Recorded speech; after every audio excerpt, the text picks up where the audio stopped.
Let me know where we are ready. Okay.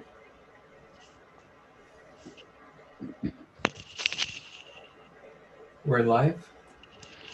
السلام عليكم ورحمة الله. أعوذ بالله من الشيطان الرجيم. بسم الله الرحمن الرحيم.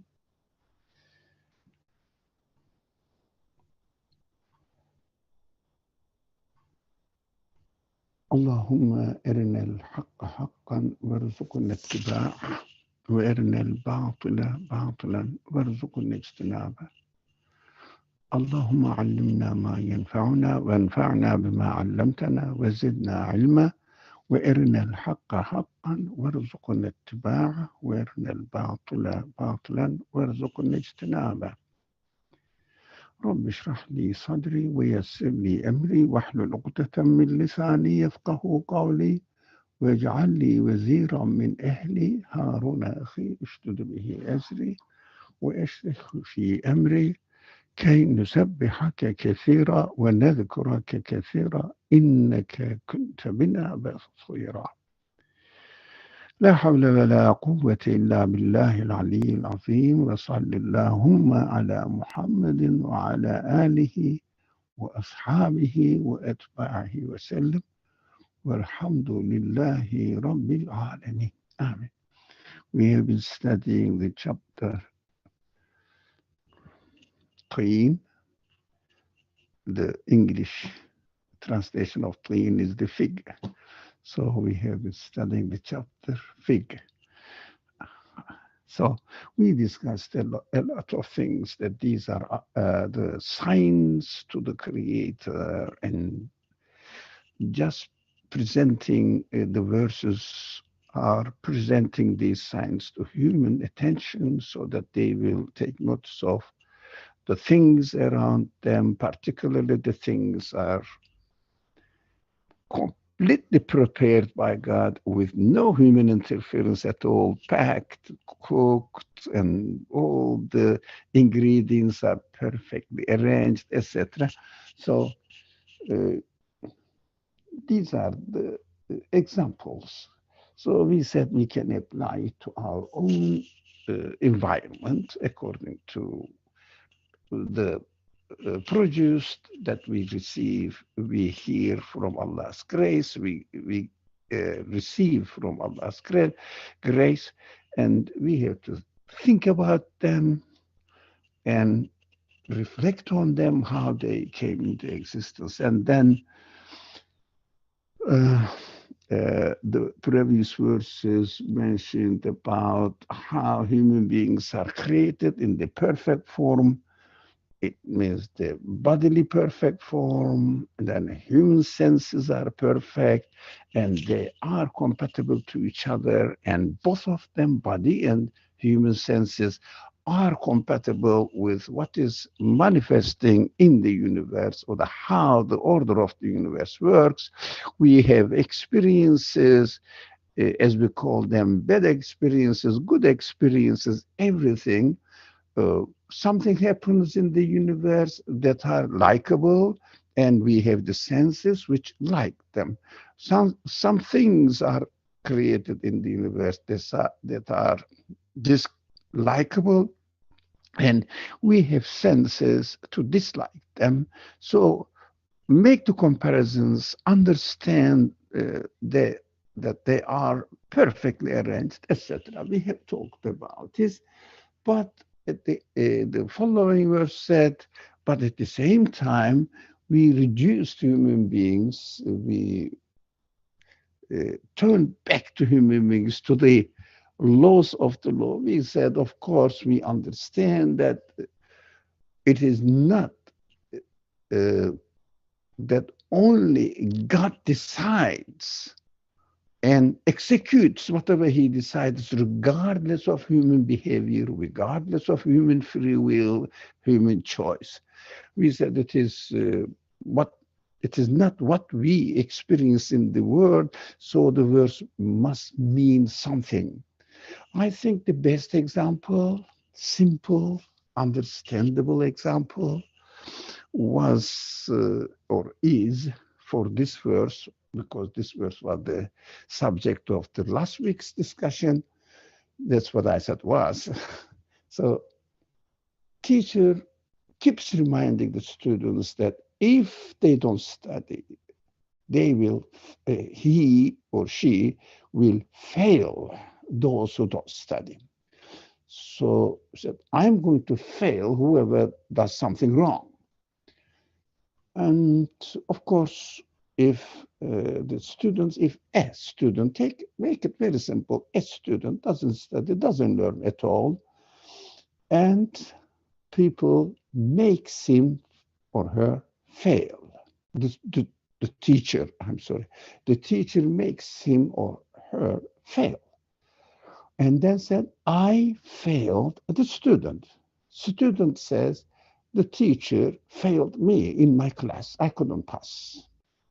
That's the language, practical language we use. But in fact, the execution of the act of failure, although it is realized, taken care of, the execution was taken care of by the teachers as F, fail, makes the grade and sends to the school organization, and then they say, okay, there is no grade, there is no degree for you because teacher failed you. Okay, but in fact, we know that teacher failed because the student has not fulfilled his duty. So it looks like the language-wise, literally, it looks like it's an arbitrary decision of the teacher. Saying, no, I failed. That's it. I executed the result. That's it. I decided that this student must fail. That is correct. But do you think this teacher is out of mind and it is just arbitrarily does something? He has no wisdom, no sense of justice. Even in the worldly sense, practical teaching system, unless a teacher is an extraordinarily weird person, I mean, somebody is not really thinking in the right way. It means he doesn't know what she's doing. She doesn't know. The teacher doesn't know. Otherwise, the system works that teacher decides according to the effort of the student. But the language doesn't say the student decided to fail. In fact, it is, but the language says the teacher failed this student, gave F to this student. This is exactly what the verse is saying. Then, although we created man in the best conformation, it means although in our example, if we apply to our example analogy, education system is perfectly working. The classes are taken care of by the students, by the professors, teachers, and the teachers teach the class perfectly. Look at the universe. The universe is really teaching everything in the perfect way. So the creator of the universe is treating human beings in a just way. Here is the class. You have to study. So everything is given to you. If someone is, for example, mentally disturbed, handicapped, created in this way, or accident happened, etc., then he's not responsible. That is how the order is. Even in the secular legal system, if someone is mentally disturbed and does something wrong, legal system doesn't punish him. This person keeps him in a safe place, or then, tries to prevent him from committing any wrong things, committing any crime, and doing anything, any wrong thing. But if he does, completely out of mind, and no one punishes this person because he is not aware of what he's doing. Exactly. If the student was, for example, ill, really had an excuse. So the teacher doesn't give him F, but he gives him another opportunity or doesn't punish him. Doesn't punish him. And he's not responsible because he didn't choose it. We understand this. Let alone the creator of the universe, who created the world in the best order, best balance, in the just way. He created millions of different living creatures, species, millions of different species in the world. Every species is given everything what they needed, perfectly arranged. Every animal, although they don't have consciousness as we human beings have, that's what we see them, and that is our judgment, of course. They may be conscious within themselves. I don't know.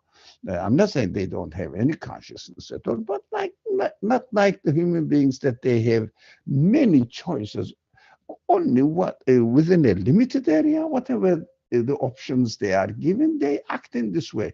Within that option, as soon as they are born, they know how to get their food. They know that they have protectors, their parents, if you like, mother animal, father animal. They take most of the mother animals.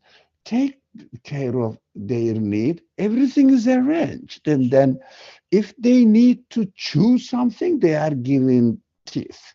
If they need to bite and snatch the piece of something, they are given a special teeth for it. And their digestive system is accordingly adjusted, their blood system is accordingly adjusted, their skin is accordingly adjusted. They are taught how to defend yourself, and they defend yourself. They don't want to die. Look for any opportunity to escape from any danger. They are all treated perfectly according to their capacity. The creator of this kind of uh, things, demonstrating that he is the absolutely just one. No just injustice never takes place in the world, but through human hands, human beings may choose injustice, yeah, because they have free will and they have consciousness, and in this way they are being educated, whether they take the opportunity to train themselves in order to perfect their capacity so that they will fulfill the purpose of their life. Every animal has a purpose of their life according to their capacity, but human beings have the purpose of existence according to their capacity, but their capacity is incomparable with any other creature in the world. We human beings have the potentiality to embrace all the universe, every quality of the universe, as much as we can discover, and even we have potentially more abilities within ourselves. In the course of time, as we study and investigate the human universe as a human race, we discover new things, and we now realize that, oh, within the order of the universe, such things all exist. And it is not strange to us. It means something comes up and we don't know what it is. So we know how to use it, how to utilize it. Look at the technology nowadays, but it is very rapidly developing. How? By discovering what is, if you like, uh, covered up within the order of the universe. By how do we do that? With the potentiality we have.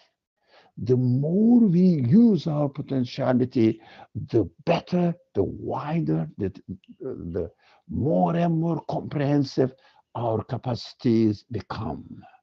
It means there is a perfect compatibility between human potentiality, which is mostly hidden, waiting for development, discovered. At the same time, the order of the universe also has many layers of uh, qualities waiting to be discovered by human potentialities. Animals don't make this. But the cats are always the same thing. They do the same thing with small varieties, but the same qualities, always the same.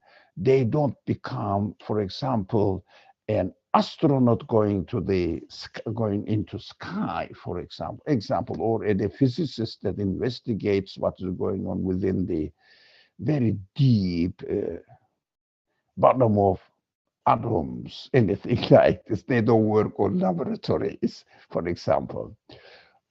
We understand that human beings are given so huge potentiality, waiting to be discovered. Universe's order also has must have huge potentiality waiting to be discovered by human potentialities. There is a perfect compatibility between the qualities manifested in the universe and the qualities manifested within human beings. This is amazing. It cannot be accidental because we didn't know 100 years ago, even in my lifespan, I didn't know. No one knew the computer. No one knew, maybe a little bit about this, how do you call it, wireless telephone or something. Not internet, nothing. Just 70, 50, 60 years ago. Now everything is discovered. And there is a perfect compatibility between human capacity. Even now, I don't think it is an exaggeration.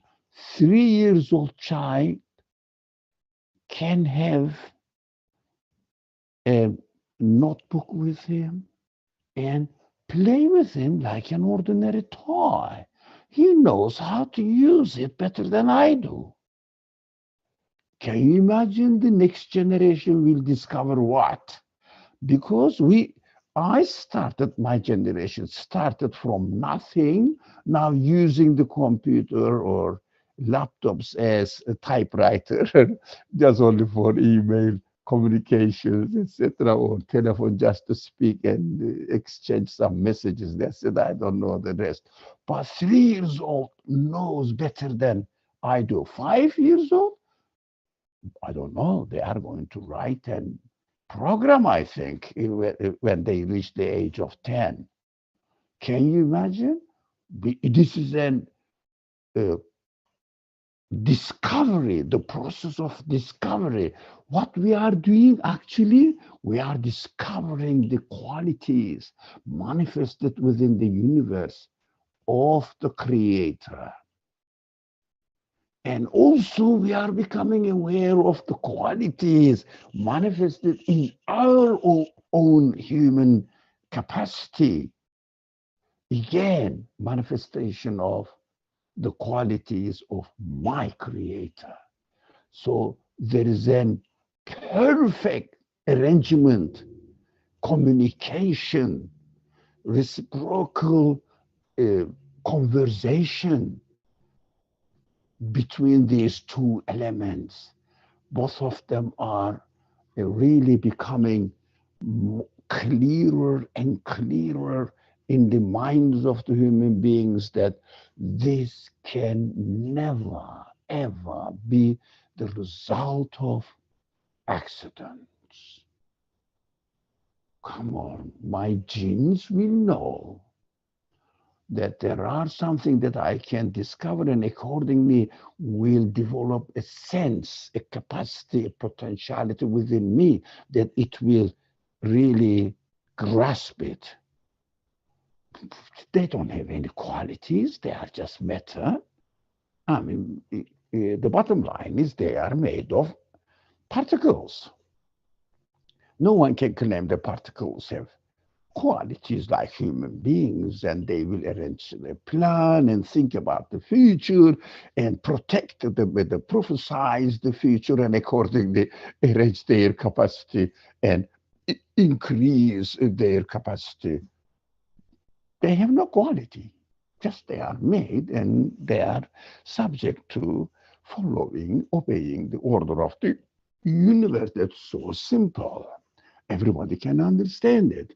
So we understood that the human beings are created in the perfect form, if you like, conforming what is in the universe, in its environment, and how to, beyond this, how to communicate, discover the qualities in the universe, manifested in the universe, cannot belong to matter at all, and search, question and search what can be the source of these qualities. Again, it is within the human potentiality. It is amazing. We can come to the conclusion of the existence of something which is not within the universe. We say this universe has such and such qualities. There is nothing in the universe that I can attribute these qualities to. So there must be something, absolute being, infinite being. But it cannot be describable within the conditions of this universe. Look at the capacity, human capacity goes beyond the limitations of this universe. I think we have to know how precious creatures we are. That's why the Quran says, look, if you don't appreciate the quality I endowed you with, you will be worse creature. Worse creature. That is very being an ungrateful, neglectful person. So, I mean, if someone says, okay, $1 is not important, you know, you are going on the highway and you drop $1, no one can stop it. Okay, I can ignore. But if you really drop something on the street, for example, which is in terms of our now mentality, I will call it billions of dollars, worth billions of dollars. Then if you ignore it, what do they say to you? I mean, they insult you, say that, are you something? So I don't want to use the bad words. They say, you know, you deserve to be beaten up, really. What are you doing? Why didn't you just take it up? Why didn't you utilize it? So gaining the good things we will study in the following chapter actually deserves to be appreciated better. And also losing the good things deserves to be punished, deserves the punishment. That is how human beings understand, and this is given to us so that we will appreciate the value of the creation within ourselves and within the universe. So, but the Quran makes it even clearer by saying on the following verse, verse 6, so إِلَّا الَّذِينَ آمَنُوا وَعَمِلُوا الصَّالِحَاتِ, except those who have faith and do righteousness. It means who appreciate the qualities given to them and therefore appreciate the one who gave these qualities to them and use them, do the righteous deeds, use them in the for the purpose that they are created for. That is very important. We usually, I will say, I usually tend to reduce the righteous deeds to, if I have a sense of religion, which is we have, I have, you have, I'm sure you have as well. Well, do charity activities, right? That is righteous activities, righteous deeds, correct. And also do your religious duties as well. The Christian people do certain things. Those people, honest people, go to church and listen to the priests, etc., preachings, and study the Bible as much as they can. The Jews go to synagogues and try to follow their religious requirements. Are they righteous deeds for them? Yeah, they are righteous deeds for them within Christianity, within Judaism. Muslims also try to obey the rules of doing certain, we call them ritualistic prayers and performance, for example, praying, fasting, going on the pilgrimage for a purpose, of course, not without knowing what they are doing. It is very important. Anyways, this point for pilgrimage is very important. So, and what else we do? Maybe not telling a lie, correct, not stealing, yes, not gambling, of course, not doing anything injustice. They are all correct. They are all righteous deeds, but they are they are limited, and you can number them. I mean, in the Quran, they are numbered. Yeah, I'm not saying they don't have real effect on our life. Yes, they do. But more than this, much more essential, fundamental than these ritualistic activities, which make them these fundamental elements, makes the base for our righteous deeds. What are they? Understand the human feelings are given to us through experiencing, practicing them by going through the manifestations of the qualities in the universe, finding out these qualities and questioning the source of these qualities and being loyal to the source of these qualities, saying that, look, these qualities, human qualities, which have almost no limit, given to me by you as a grace, in the form of a grace. So I am very thankful to you. I have to use them. This is the I think, heart of the matter now.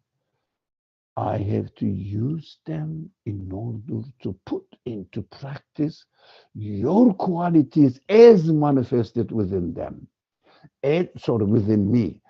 I have to put these qualities into practice is manifested within them. You put them in me in order to get to know your qualities, because these qualities are given to me in order to remind me, in order to teach me who the owner of these qualities is.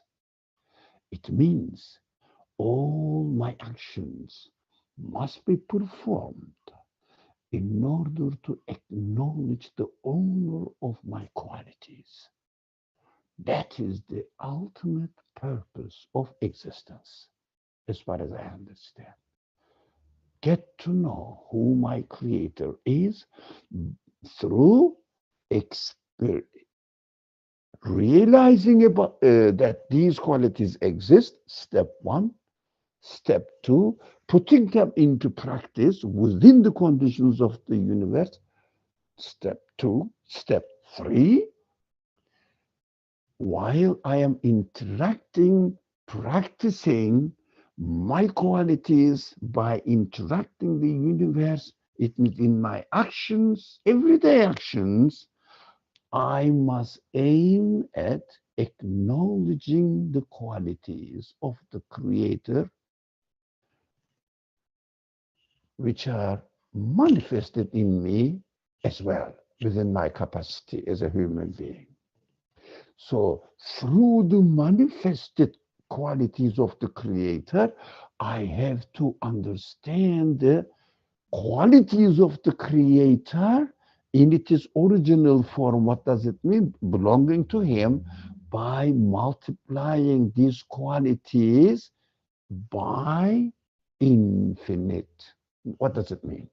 For example, I can see what is going on around me.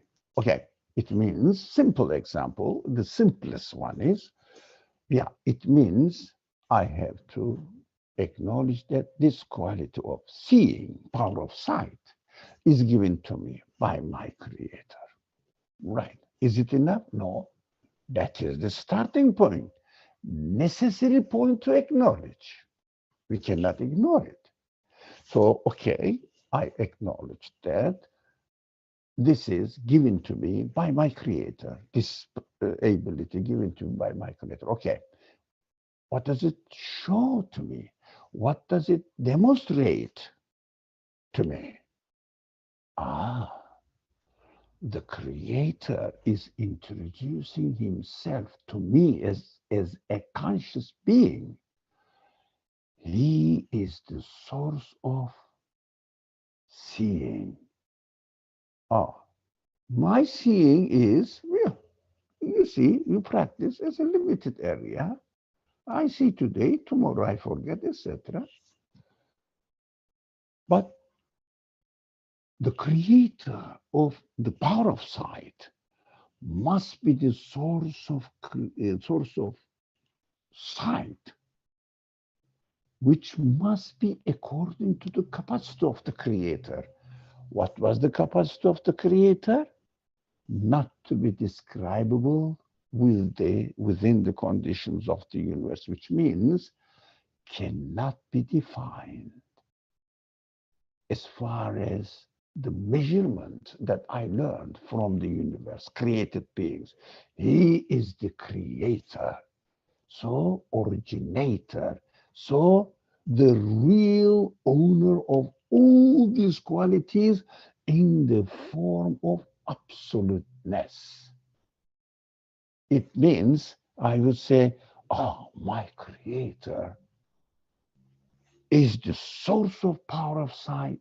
It's the source of sight, which is infinite. So the main purpose that these eyes are given to us, or power of sight is given to us, of course, in the material form, bodily form, eyes. But eyes don't see. When the spirit is taken away, eye doesn't see anything. The eye means nothing. It's a piece of meat. But power of sight uses the eye as a tool practice, to put into practice within the conditions of this universe. So power of sight belongs to human sight. I belongs to the body. So when the human sight, which is called spirit, human soul, so when the soul is taken away from the body, body means nothing. That's why we bury it in the earth. When a person's soul leaves the body, taken away from the body. So we understand the power of sight is the evidence that my creator must have an absolute power of sight. Absolute. Why? It is his absolute. Otherwise, he cannot be the creator. So that is the purpose of the qualities given to me. While I am practicing my power of sight, I have to practice it with this consciousness, which is called God consciousness, taqwa, in the language of the Quran.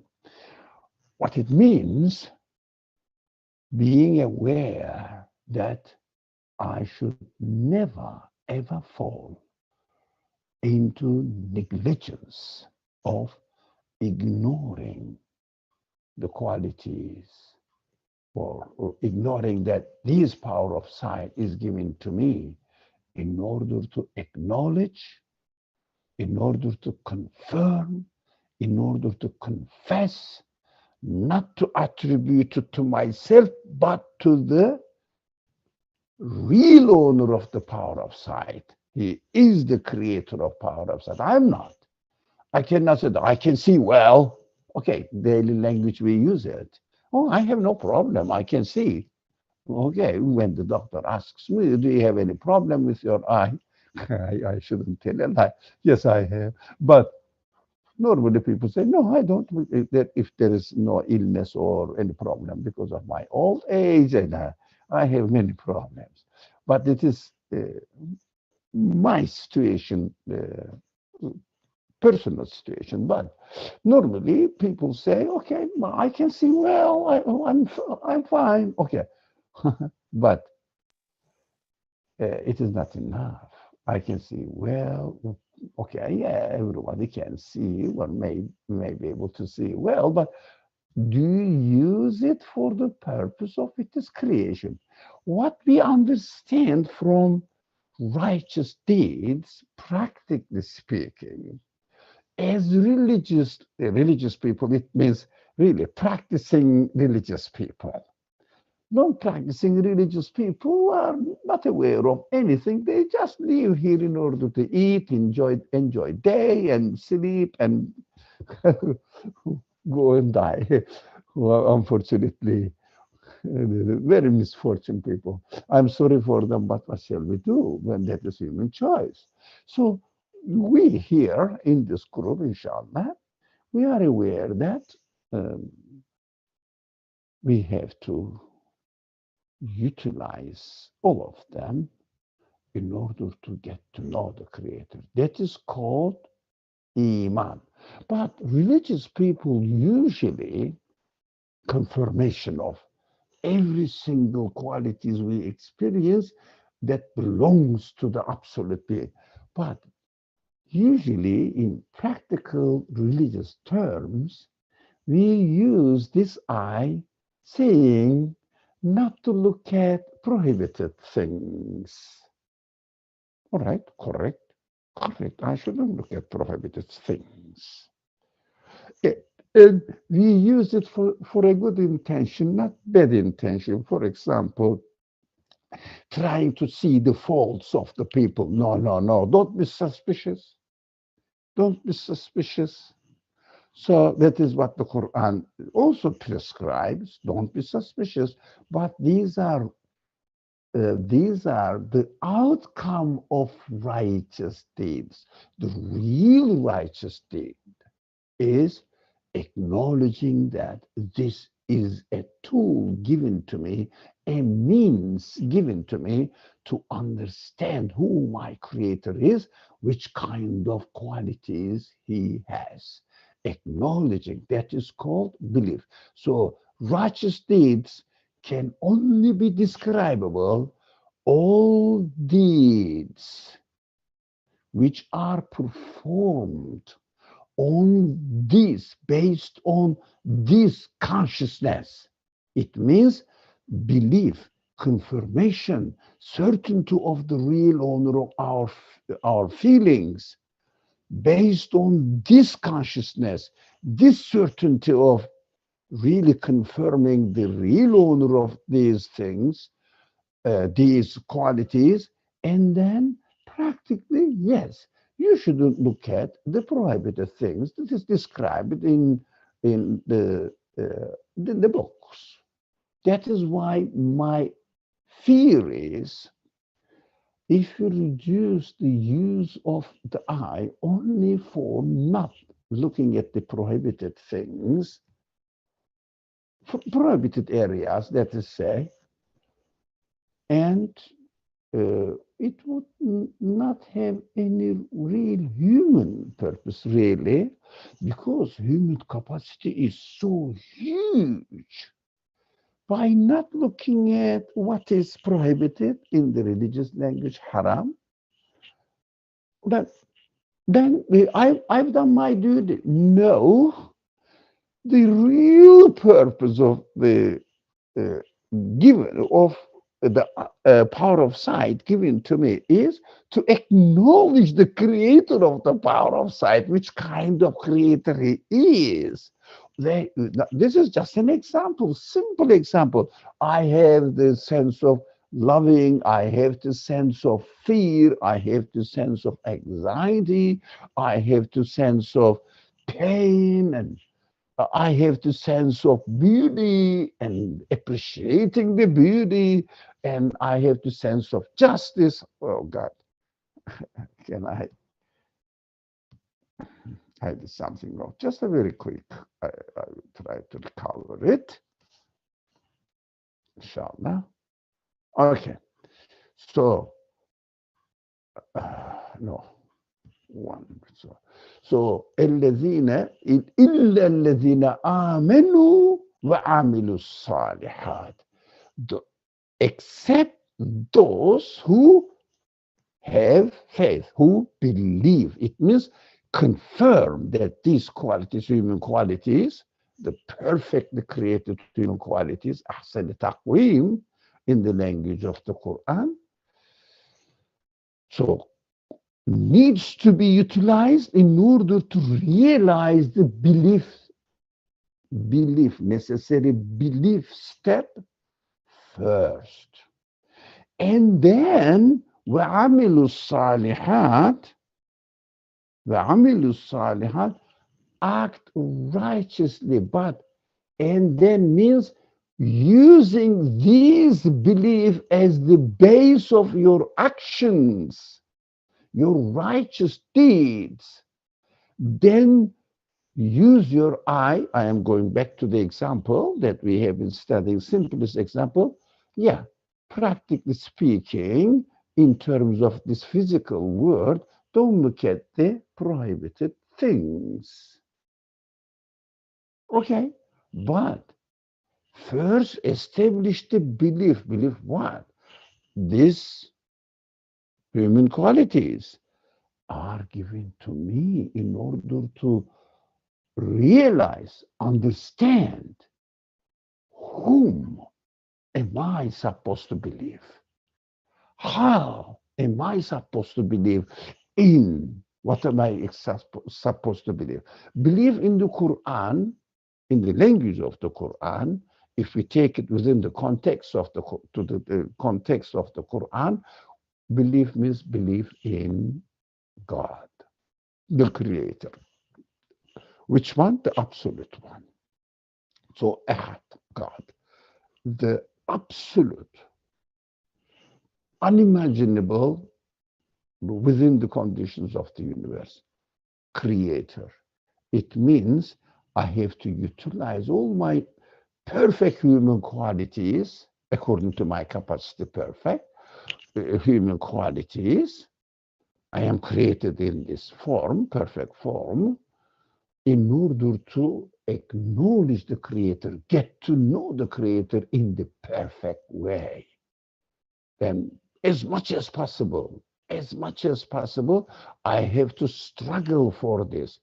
And then some physical practice side of it. For example, don't look at the bad things, prohibited area. This is one example. So the righteous deeds usually understood independently from belief and righteous act. It means I believe in God. Okay, I'm done. All right. So what am I supposed to do? You believe in God. That's it then. Finish. So go and do righteous deeds. What is that? Now, since you believe in God, so you prescribe yourself to the religion of Islam.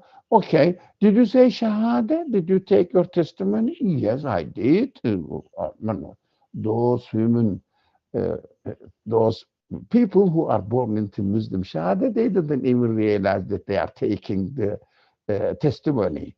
They just say, we are Muslims, that's it. I mean, they don't, it doesn't mean that they don't say, I witnessed that or I give testimony to the reality, to the fact that there is one God and the only God, and the Prophet is his,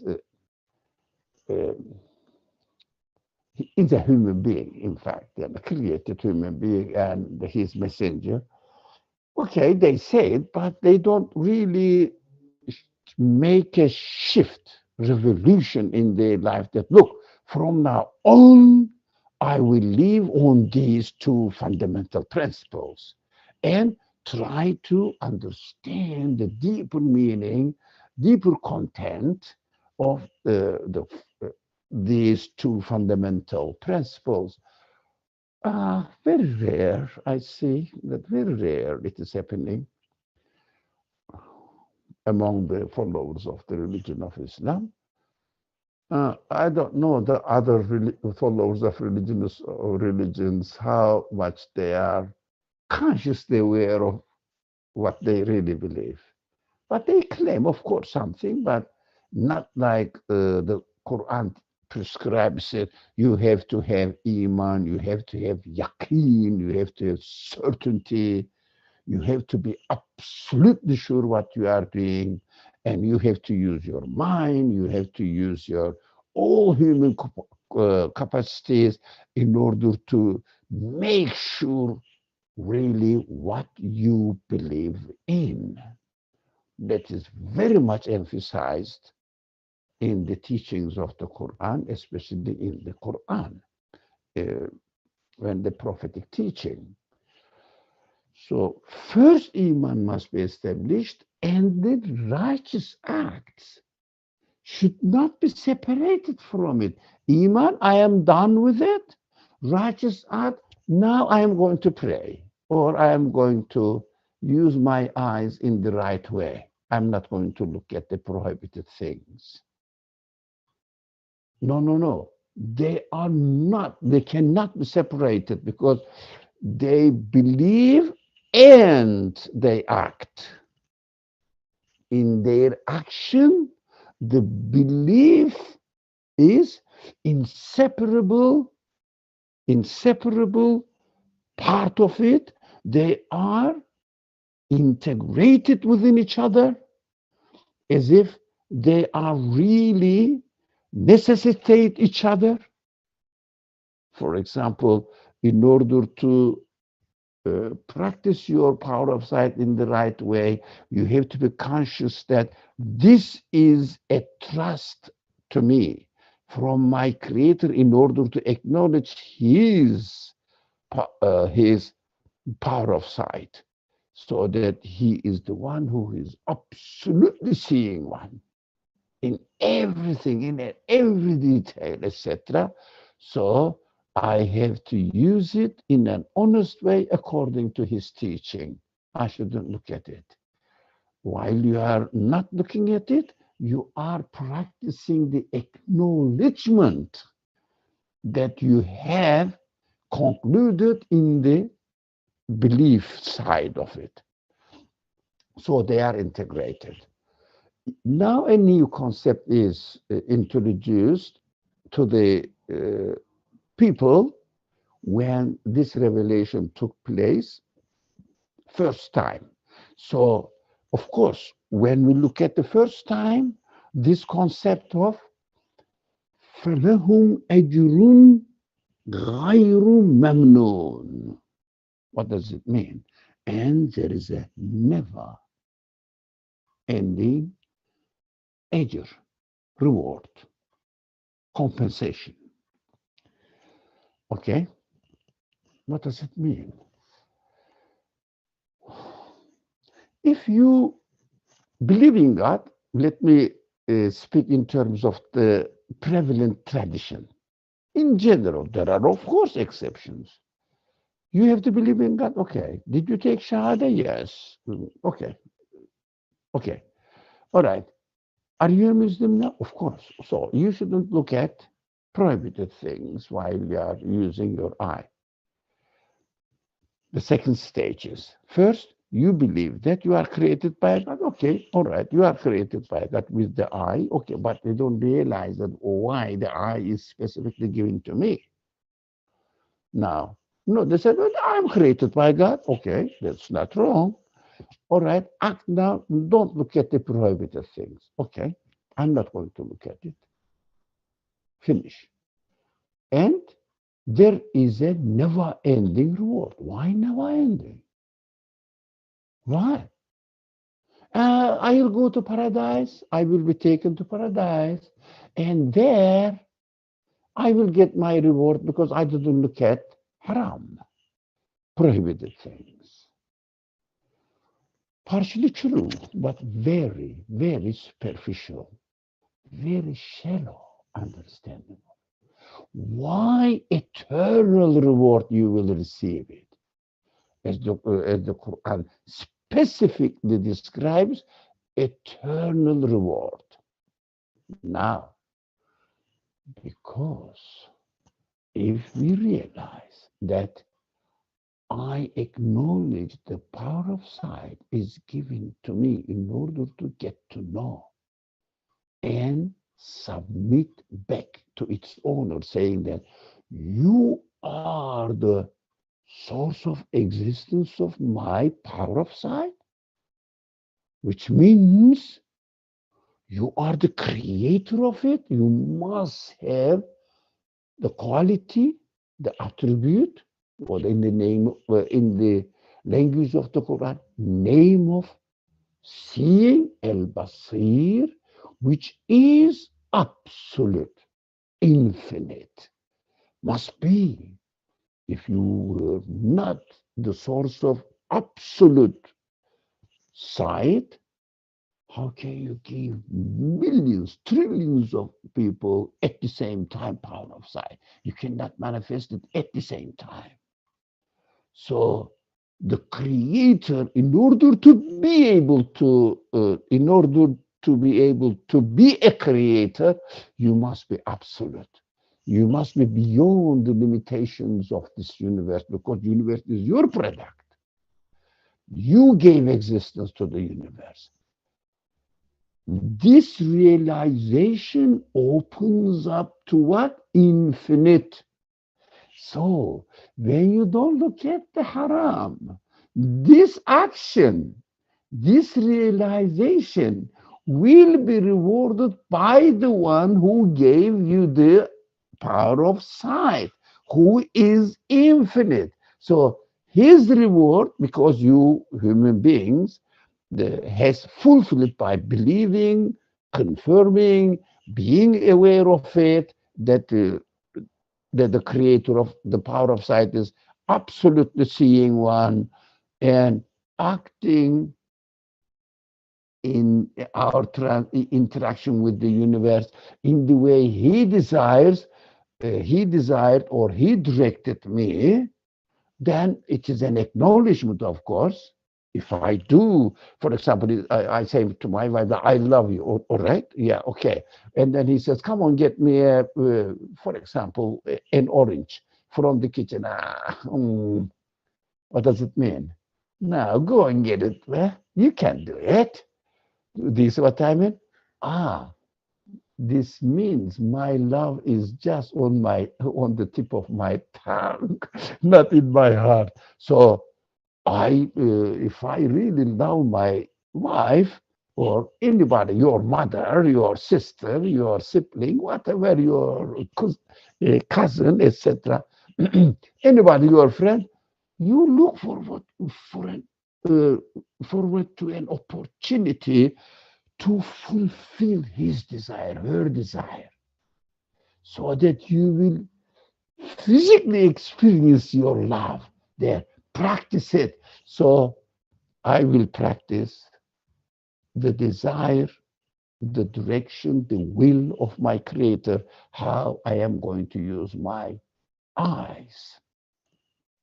And then the reward will be given by whom?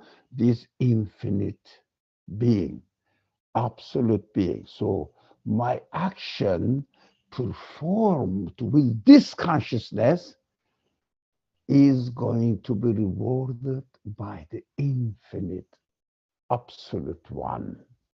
So the reward cannot be limited.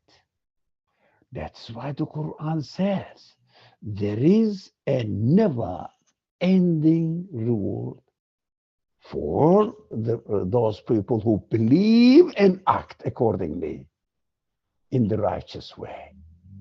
It means they keep the covenant with me. The covenant is the consciousness that this power of sight is given to me by someone. I didn't produce it. My father cannot do it. So cannot produce the power of sight. Just what my mother didn't know, even I was a boy or girl, let alone really designing my eye. She wasn't aware of anything at all. So who is it arranging then? This. So the reward must be given by the absolute being.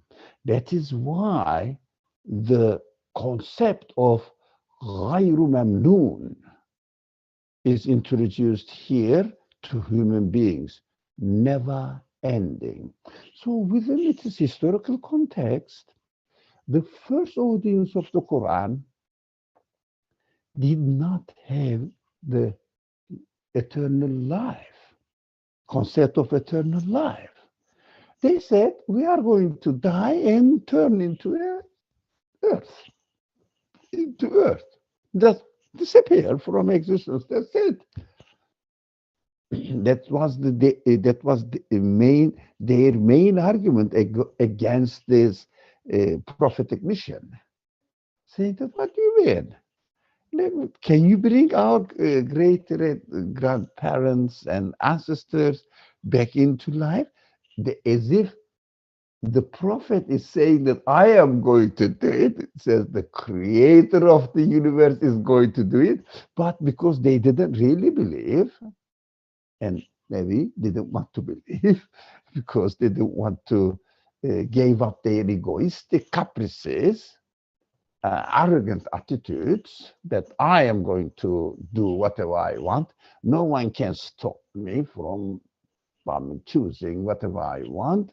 I am a free man, declaring himself or herself as an independent being. But this declaration has no real meaning because no one can say that I exist independently. We are all subject to the order of the universe. Definitely, we are created by something else who put us in this context of the universe altogether.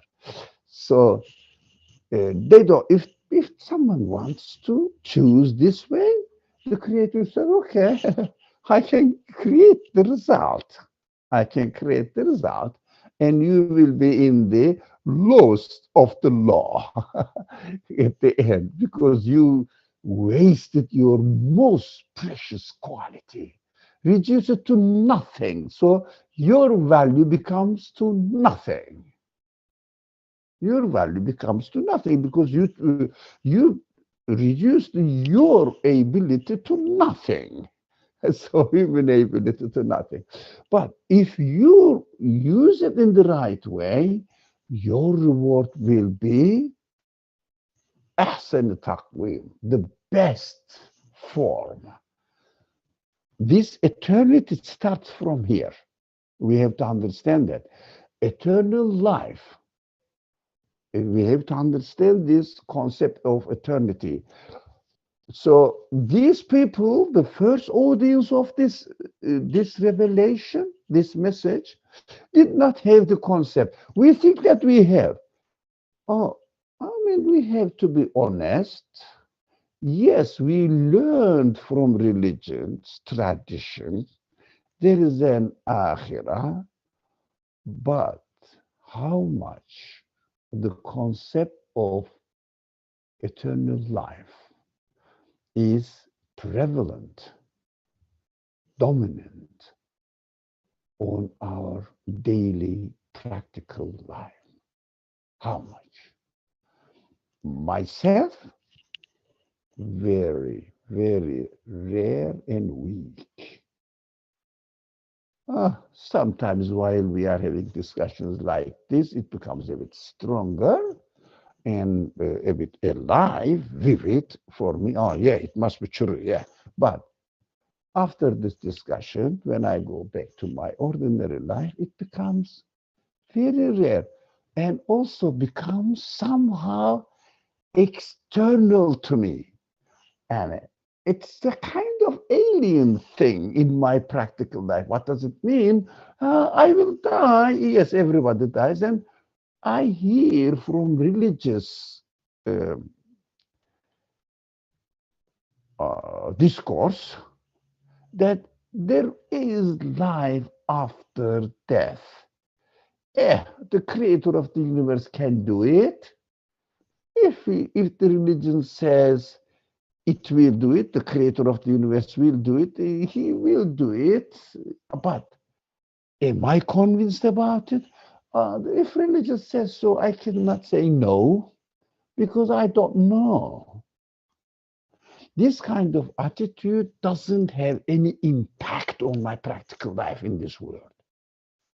That is why we cannot bring eternity into our spiritual life while we are living in this world, living in the presence of the absolute being, being aware that I belong to the absolute being. Absolute being has no time limitations. So I belong to the infinite life giver. What does it mean? Even I'm going to die, I don't care. What does it mean? Death. Why? I don't care. Why? It doesn't mean that I'm going to kill myself. No, no. I'm not afraid of death. Why? My creator is the absolute source of life. I belong to him. As long as he is life giver, it means absolutely, infinitely life giver, he will give me life. Why? He introduced himself to me as the source of life giver by giving me the life. The life that I am experiencing now is the most obvious, clearest witness, evidence. He is the life giver, the creator. So the creator is absolute, life giver quality must be absolute as well. I belong to him. Why should I bother?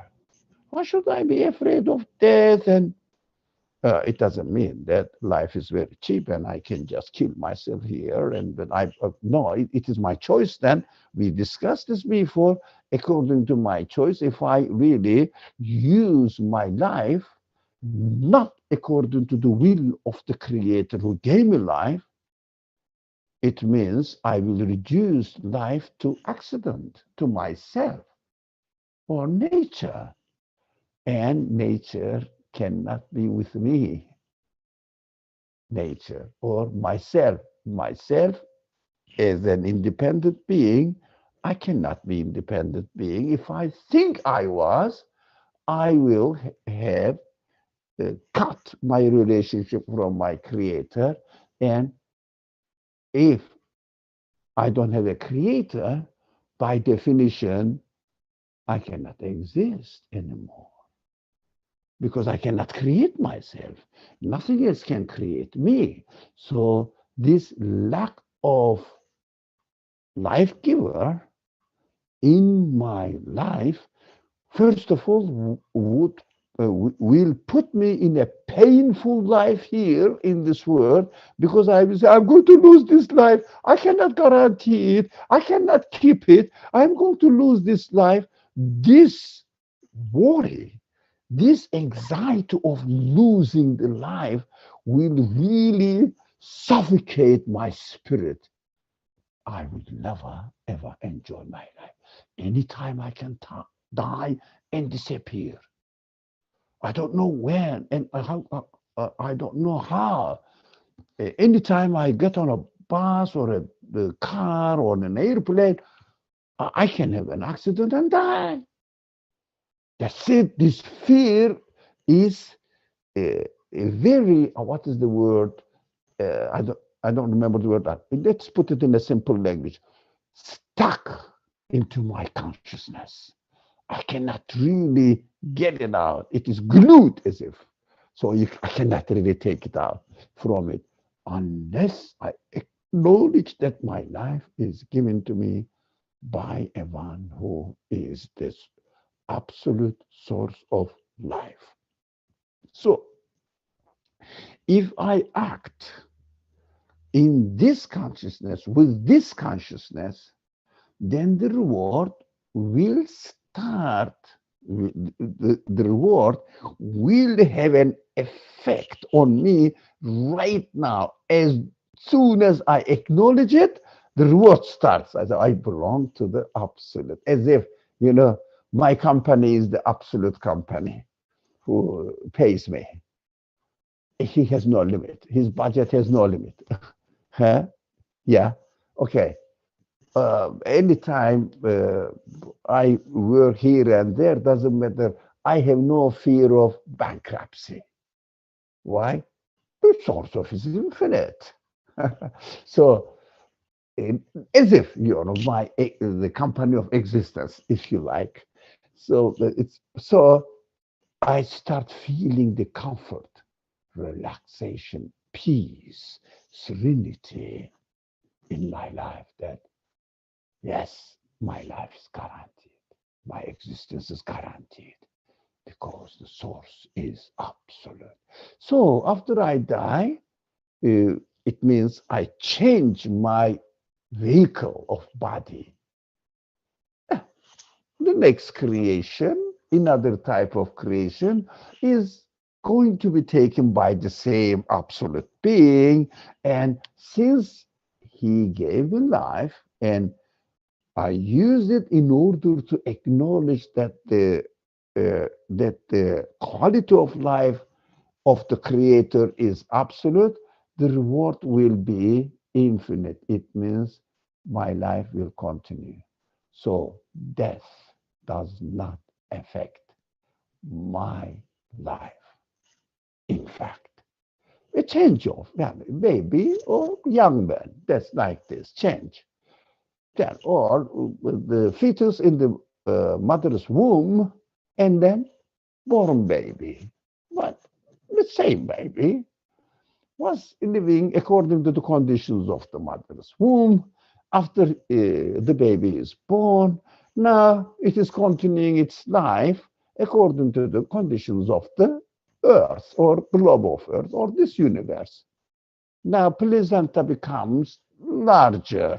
That's it. We were tied up to mother with the I always find it difficult to remember uh, what cord. Now we are tied up with Umbilical cord. umbilical cord. Thank you. I have to write it down and use it on various occasions. Then it will become a part of my language. Umbilical cord. Then now I have my umbilical cord with the atmosphere. I cannot get out of it. I cannot live without oxygen. Like this umbilical cord continues. I am dependent. I am dependent. I am dependent. I cannot be independent in my life in any circumstances. I am dependent. That's why my creator is continuously reminding me by creating me within this condition. That says, Ali, be careful. You are always dependent. Huh? Don't try to declare yourself as an independent being because you cannot live independent within the conditions of the universe. And so I cannot exist independently within the out of the cover of the creator of the universe. Whoever created the universe is teaching me that I am dependent on him completely. I cannot declare my independence at all. So, those people, the first audience of the revelation was introduced with the uh, infinite life, never ending life, never ending reward, means never ending existence, never ending life, never ending reward.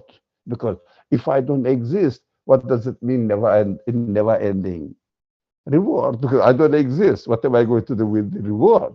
So it means never ending life. So those people were introduced. But how about us? We have to introduce the never ending life within us because this chapter was revealed about third, fourth year of the revelation.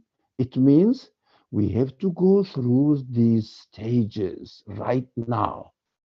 I have to go these stages as well in my becoming acquainted with the religion of Islam, the second year, third year of my study of Islam, I should establish in my realization consciousness that really I have to work on this subject and become certain as much as possible. I have to try that, yes, really, I belong to a being who is going to reward me with the eternal life. As a result of my acknowledgement, as a result of my learning of Him and becoming familiar with Him. That is the language of the Quran, very important. Those people who are intimate friend, wali of God. It means I am always living in this world with the consciousness of my Creator. Then there is no worry for them. Yes, of course. Why should there be any worry? Because my owner is infinite. Why am I going to worry about anything at all? But of course, in my worldly life, I have to take care of what am I doing. But as a human being, while using my soul, human soul, I should worry about nothing. My soul is free from any worry, any restrictions at all. My soul is from my absolute being. I belong to Him. That's it. I claim nothing by myself, but I trust my owner, who is the absolute one. Why shouldn't I? He's absolute, no limit. Why shouldn't I? It is an excellent concept that I should introduce it to myself. Don't only reduce it to, oh, after I die, there will be paradise or hell. May Allah protect me from going to hell. Oh, you have to learn. Now, let's say that, oh, this is an education system, and I hope the teacher gives me A+. Yes, teacher can give, but why should he give to you? What have you done? So, have you done your duty? The purpose? Have you really fulfilled the purpose of your existence? Then teacher will give you A+. If you don't, teacher will give you F. That is all possible, depending on your relationship, sincere relationship with the system, education system. Whether you acknowledge the education system and act accordingly, you will be giving A+. That's an honor degree, yes, you will. The highest honor degree, yes. If you deserve it, yes. If you don't deserve it, you will be given F. I think it is so clear to me now. So let's pass. Now, here we go. فما يكذبك بعد بالدم. Oh God, what is deen here? What's a big question? Come on. No. Then what causes you to deny the day of resurrection? Yes, one meaning of day of the deen is day of resurrection. Must be so. What does it mean? Oh, I don't know. It's a huge subject. Our understanding of Yawmiddin is the day of resurrection. But what is deen? Oh, it is so. Deen.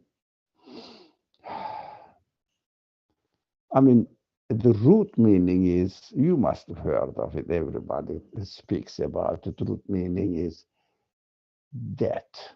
One is dead when the day comes and you are asked to pay your debt back. That's one meaning. What is debt? We now go back to the previous verse. We are given the tools of acknowledgement of the Creator. Tools of acknowledgement of the Creator. Look, we are given it. We are paid freely. Now, the Creator will say, okay, pay your debt now. It means, what have you done with the capital I have given to you? Which kind of profit you made it? How did you use it? Pay it back. For example, teacher comes to the class and teaches. And then at the end of the semester, he says, okay, pay your debt now. What did you learn? Isn't that very human? Isn't that very human? What did you learn? Pay your debt. So, deen. It is a limited understanding to translate the deen as the day of resurrection or the religion. It is the horrible translation, but in English, there is no other way to express it. So, the real deen, I understand. I don't know how to explain it, but we have to try. We have to try our best to explain this, the word deen, before the time comes to the end today. So,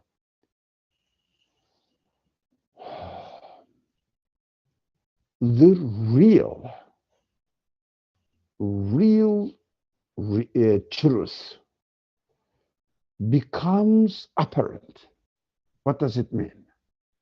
This is called in Arabic form حقائق الحقيقية, not حقائق النسبية. What does it mean? Not relative truth. For example, again, go back to the power of sight.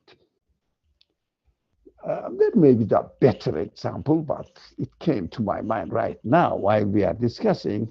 We can use the power of sight as an example. Okay, I mean, you can use another example. There are endless numbers of human qualities. So the relative truth means, yes, I have the sight. I can see.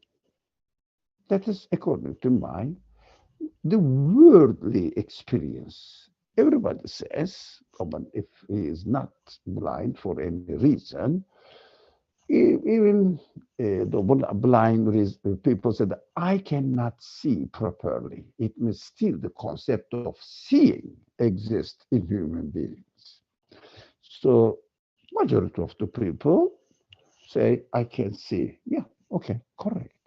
It's not wrong, but this is just what we experience in this world without questioning the source of existence of the power of sight.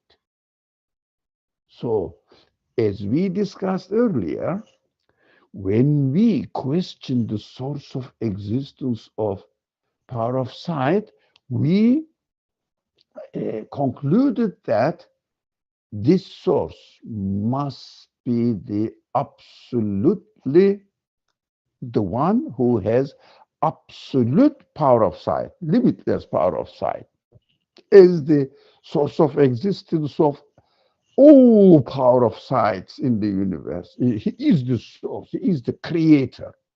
All right. That is the absolute truth.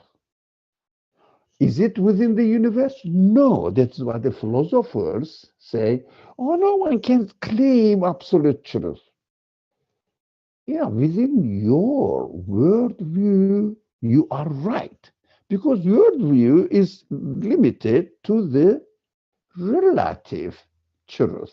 It means everybody sees, as we see, animals see, okay. And that's it. That's what we are. That is relative. What we see according to the conditions of this universe, limited created form of existence, but the source of existence of this limited created form of existence is the absolute creator who is the source of existence forever. Absolute, limitless, creates the universe continuously by changing it with no hesitation, no confusion, no difficulties, easily everything is smoothly smoothly created and acting smoothly, no shaking up or confusion in some corners of the universe, not at all, perfectly working and continuously changing.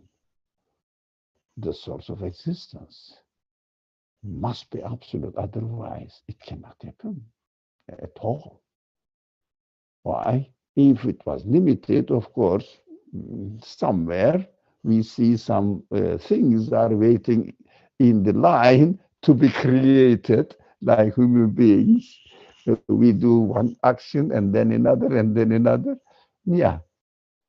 So we understand that this relative truth that I have power of sight exercising here in a very limited area, whatever it is, even may go extended a little bit, doesn't matter, but it is limited to my lifespan in this earth, according to the order of the universe. According to the order of the universe.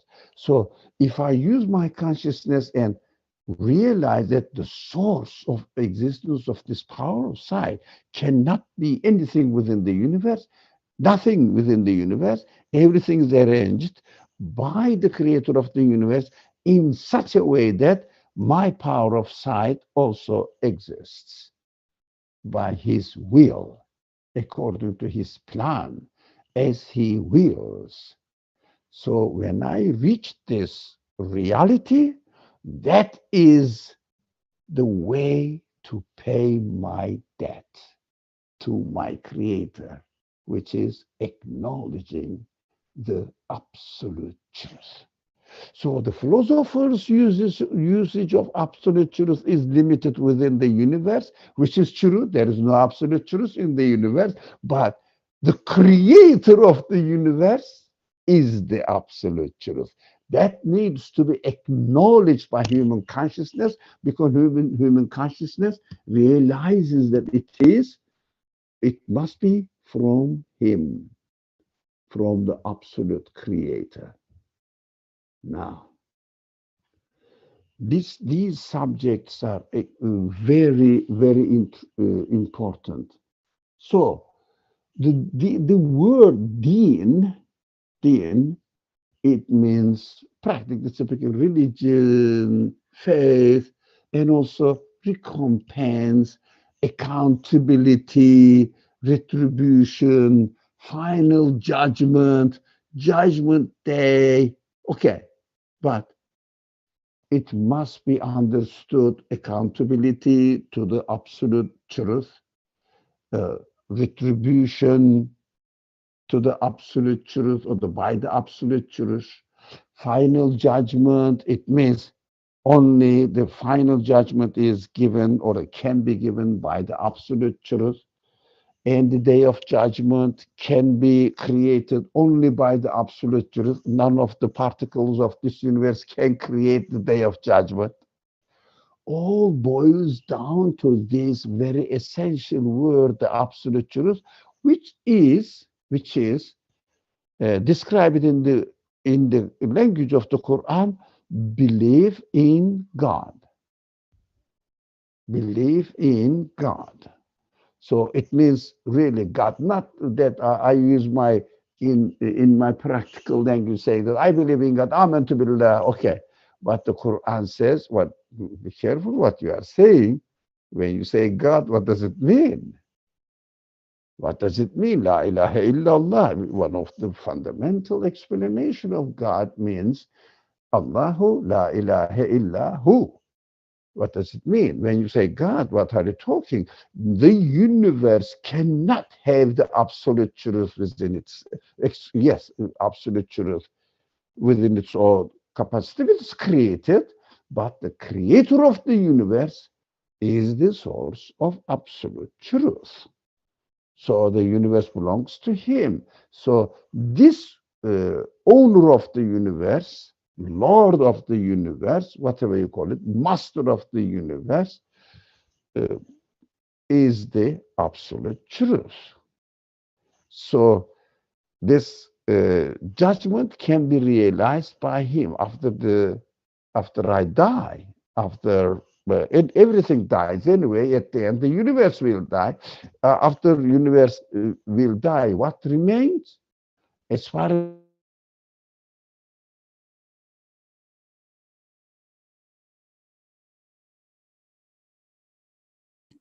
You're muted.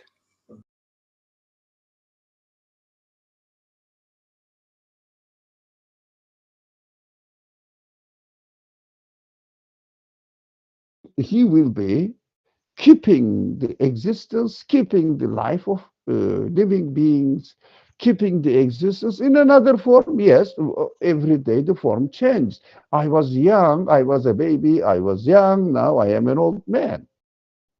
So everything is changing in my life every day, every moment. But at the same time,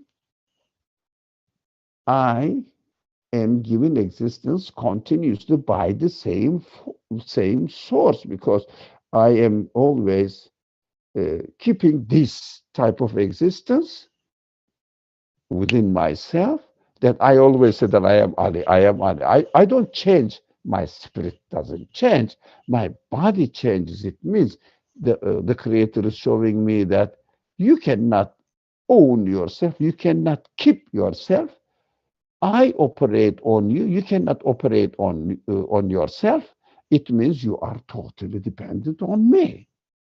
So use your free will, but don't say that I created. No, you cannot create, but you can use your free will by obeying the order. It means asking the creator of the order to to give the result of my choice within the conditions of this universe.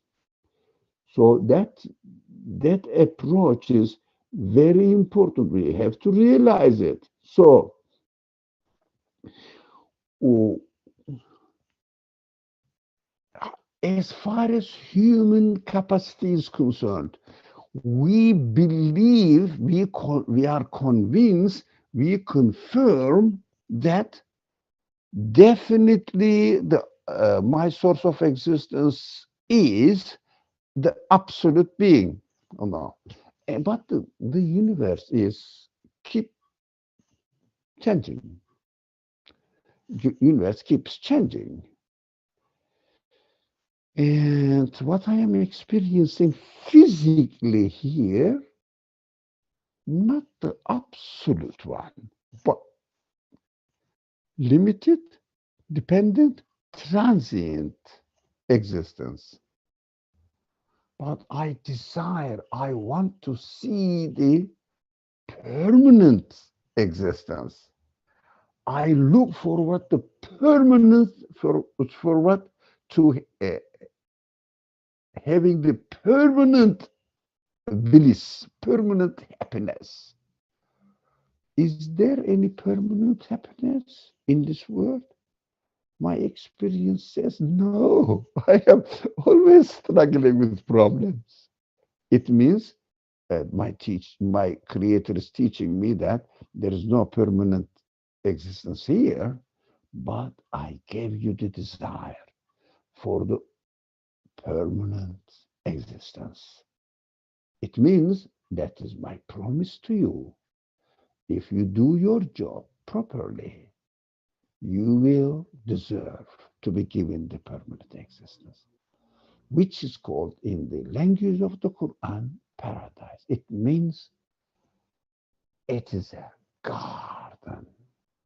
You will really enjoy, but it never ever looks like anything of this universe. As your conclusion about the absolute truth had nothing to do with the conditions of this universe, completely different, you cannot describe it. Now the permanent life I will give you, you cannot describe it within the conditions of this universe. You can only liken something, luxurious, comfortable, full of peace, full of happiness, pleasure. Now, I can use it this language only in this world, but how about the eternal one, permanent one? I cannot describe it with anything at all. So, for example, I can experience temporary partial happiness, and a few minutes later something happens and I forget it, and it becomes it ends. But permanent, I cannot experience it. But I realize such thing must exist. Now, this reality cannot be rejected, cannot be denied. That's what the verse says. فَمَا يُكَذِّبُكَ بَعْدُ بِالدِّينِ. What makes you deny? Is there any reason to deny the existence of the manifestations of the absolute truth in a permanent base, not transient base? Can the Creator not do it? Don't you see how he is demonstrating himself to you in this work? It is a beautiful, beautiful verse that we cannot have. It means, what causes you to deny the absolute truth? It means ad-din. So it means you cannot find any acceptable, rational reason, evidence that absolute truth is not going to manifest itself on the permanent base. That is the meaning of this verse. But if you read it literally, you you are in trouble. I would say you are in trouble. Why? Because deen becomes in English language religion, or in other Muslims use the word deen, although it is Quranic word, but every language, every person who believes in the Quran knows what the word deen is. Okay, deen is a universal word now among the believers. Okay, believers in Islam. Okay, but what does it mean? Oh, it is our religion. It is I am an American, or I am a French person, or something like that. I am a Muslim and Islam is my deen. What does it mean? Really, it means nothing. It means that's my political identity, something like that. No, we shouldn't be, especially those people who come and follow this class, shouldn't be that simple-minded people. So don't take really your belief side of your spirit. Don't take it lightly. It is a very serious matter. Okay, inshallah, I was intending to finish the chapter today, but there is another one. Eleysa Allahu bi ahkamil hakimin. Okay, the most just of all judges. We have to work on it a little bit, really, maybe half an hour or so, and make it clear what the verse really means and teaching us in practical terms. That's what our aim is in this class. We try to understand the Quran, or the speech of my Creator, in terms of my practical life conditions or living conditions. So bring it to my practical life. So we will do it, maybe take some time. I don't know. I cannot really guarantee anything, but we don't know.